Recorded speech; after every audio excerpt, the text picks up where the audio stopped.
দেখেন থাকলে অবশ্যই ভালো হতো। This not my call, totally selector call. আমি জানি না কেন, বাট সিলেক্টর আমাকে কোনো কিছু নোটিশ ছাড়াই শামীমকে বাদ দিয়ে দিয়েছে টিম থেকে, without any notice.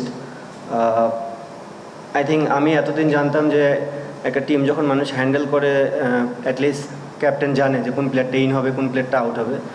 But I hope যে বাংলাদেশের প্রত্যেকটা প্লেয়ারই বেস্ট প্লেয়ার, যে জন্যই ন্যাশনাল টিমে আসে, যেই 15 জনই সিলেক্ট হবে না কেন তারাই ভালো করবে। বাট আমি শামীমরে বাদ হওয়ার পিছনে কোনো রিজন আমি দেখি না, আর আমি এটা নোটিশও পাইনি যে কেন সে বাদ করেছে। বাট ও টিমে থাকলে ভালো হতো। সেম আগের মতনই, আমি এখানেও চাই যে আমরা প্লেয়াররা টাফ সিচুয়েশনে পড়বো, বাট ওদের স্বপ্ন পূরণে পাশে থাকতে পেরে আমরা গর্বিত। টাফ সিচুয়েশনে পড়ার পর যে জিনিসটা হয়েছে লাস্ট সিরিজে আমরা জিততে পারিনি, বাট এবার চেষ্টা করবো যেন ওখান থেকে টাফ থেকে বের হয়ে যেন ম্যাচগুলো উইন করতে পারি। অবশ্যই সম্ভব। আমাদের যে টিম আছে, আমাদের যে ক্যাপাবিলিটি আছে, আমরা যদি আমাদের দিনে 100% ক্রিকেট খেলতে পারি, অবশ্যই ডমিনেটিং জয় পাওয়া সম্ভব। But at the same time আপনাকে ক্রিকেটে প্রত্যেকটা টিমকে রেসপেক্ট করতে হবে। যেদিন যে ভালো ক্রিকেট খেলবে তাদেরই পক্ষে গেম যাবে। আমরা চেষ্টা করবো আমাদের বেস্ট ক্রিকেটটা খেলার। আমার মনে হয় তিনও সাইডে আমাদের ইমপ্রুভমেন্টের জায়গা, ইমপ্রুভমেন্টের শেষ নেই। বিশেষ করে যদি আমরা ফিল্ডিংটা ভালো করতে পারি, আমাদের মনে হয় এটা প্লাস পয়েন্ট হবে। আমি খুব একটা ওয়ারিড না মিডল অর্ডার নিয়ে। অবশ্যই আমাদের প্লেয়াররা লাস্ট দু একটা সিরিজে আমরা আশাস্বরূপ পারফরমেন্স করতে পারিনি মিডল অর্ডারে, বাট তারা সবাই proven still.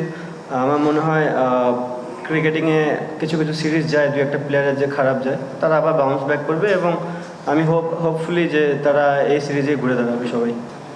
Point of view same ভাইয়া।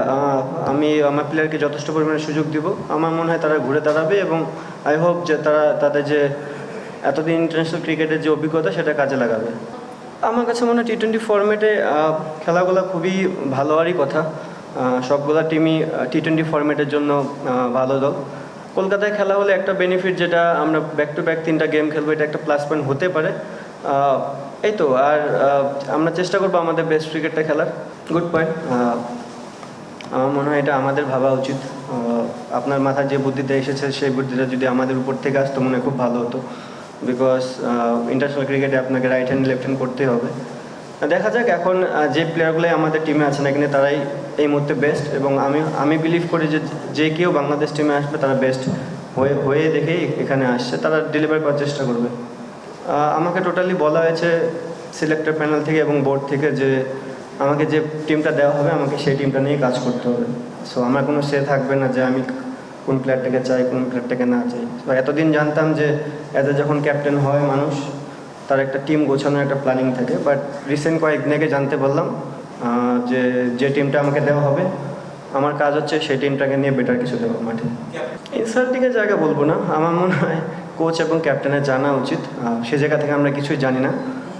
যদি ওয়ার্ল্ড কাপেও সেম জিনিস ঘটে, আমাকে যে টিমটা দেওয়া হবে আমি সেই টিমটা নিয়ে চেষ্টা করবো 11 খেলানো। যখন আমার ক্যাপ্টেনশিপ দেওয়া হয়েছিল, সেম টিম ধরার পরে বলেছিল আপনি ক্যাপ্টেন, আপনি ক্যাপ্টেনশিপ করবেন 1 বছরের জন্য। সেম, এখনও সেম, পার্থক্য নেই কোনো। টিমের ডিস্টার্ব করবে না, বাট এটা হতাশাজনক। আপনি প্রত্যেকটা প্লেয়ারের কাছে প্রতি সিরিজে পারফরমেন্স আশা করতে পারবেন না। আমরা চেষ্টা করেছি এতদিন ধরে টিমটাকে গোছানোর জন্য। Why not? শামীম কিন্তু একটা সময় ছিল যে 2-3টা সিরিজে খুব ভালো এক্সট্রাঅর্ডিনারি ক্রিকেট খেলেছে, যেটা আমাদের দরকার ছিল। সেখান থেকে যদি শামীম বাদ পড়ে, এটা শামীমের জন্য হতাশাজনক। অ্যাজ এ ক্যাপ্টেন আমি সরি ছাড়া কিছুই বলতে পারবো না তাকে, কারণ আমি এক্সপেক্ট করি না কখনোই আমাকে 15টা প্লেয়ারই প্রতিদিন পারফর্ম করে দেবে। তাকে 2-3টা সিরিজ যখন পারফর্ম করবে না, তাকে আমার ব্যাক দেওয়াটা উচিত। আমি রিয়েলি সরি যে আমি তাকে ব্যাক দিতে পারিনি। তুই যতটুকু দেখেছি এখনকার ওয়েদার দেখে মনে হচ্ছে একটু হট ওয়েদার। যদি এই হটে খেলা হতো তাহলে একরকম হতো। এখন জানি না ডিউ কতখানি পড়বে। যদি ডিউ হয় তাহলে অবশ্যই ব্যাটসম্যানরা বেনিফিটেড হবে। Thank you.